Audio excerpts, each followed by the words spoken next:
हाँ, तो बताओ। तो आज बात करेंगे पता है किससे? सीबीएसई के साथ बात करने की कोशिश करा। मैं बता रहा हूँ आपको कि क्या चाहती है सीबीएसई, ज़रा इस पे बारे में मुझे लगता है कि मैं आपको सिंपल सा एक बात बता दूँ, बहुत सिंपल सा एक स्टेटमेंट कि मुझे ये लगता है कि सीबीएसई जो है ना, सीबीएसई जो सिलेबस सेट करता है, वो सिलेबस सेट करके भूल जाता है कि उसने क्या सिलेबस डिडक्ट किया, क्या कैंसिल किया, वो करके भूल जाता है और वो पेपर में अनरिजर्व्ड कुछ भी जो कटे हुए सिलेबस है वो भी डाल देता है। तो ये वाली दिक्कत है। तो इसलिए 12th का पेपर जो आज जो 12th का पेपर था, seriously strongly believe on that कि आप जो आईआईटी की तैयारी कर रहा है ना, उसके लिए भी डिफिकल्ट था कहीं न कहीं। तो एनसीईआरटी की जो तैयारी कर रहा है, सिर्फ एनसीईआरटी के पर्पस से, सिर्फ 12th बेस के सिलेबस को अगर जो तैयारी कर रहा होगा, उसके लिए तो पास होने के भी लाले।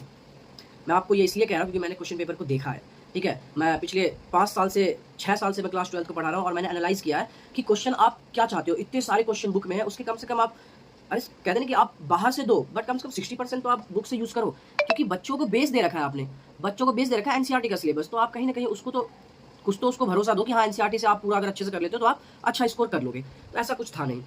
मैंने बच्चों के रिव्यू भी लिए, बच्चों से पूछे भी कैसा रहा पेपर, तो सबका एक ही जवाब था कि सर एनसीईआरटी की तैयारी से तो ये पेपर सॉल्व होने से रहा, तो इसलिए थोड़ा क्वेश्चन छूट गए। बस ये है कि हमने क्वेश्चंस कर दिया है, जितना हो सका हमने कर दिया है, बस इतनी सी बात उनके मुँह से सुनने को मिला है। तो मैं सीबीएसई से भी यही अपील करना चाहूँगा कि आप लोग थोड़ा-सा अगर बच्चों के बारे में सोच रहे हो, उसके सिलेबस को डिडक्ट कर रहे हो कि बच्चा अच्छे से तैयारी करके पास हो जाए, तो आप थोड़ा उसमें लास्ट पेपर बनाने के टाइम पे ध्यान भी दीजिए, ठीक है? चलो ये बात तो हो गई कि पेपर में जैसा भी पेपर बनाया, जैसा पेपर गया बच्चों का वो चले गया। लेकिन अब आप थोड़ा-सा अगर ध्यान रखना चाहते हैं, तो आप इस बात का ध्यान रखिए कि पेपर में जो मार्किंग करें ना, थोड़ा-सा ईज़ी रखें, क्योंकि कहीं न कहीं बच्चों का भरोसा, माँ-बाप की उम्मीदें, ठीक है? बच्चों की मेहनत करने पर से भरोसा उठ जाएगा। तो इसलिए इन सारी बातों को ध्यान में रखते हुए आप ज़रूर, मैं सीबीएसई वालों से अपील करता हूँ कि सर आप लोग इस बात को थोड़ा समझें, बच्चों का उम्मीद टूटता है, ठीक है?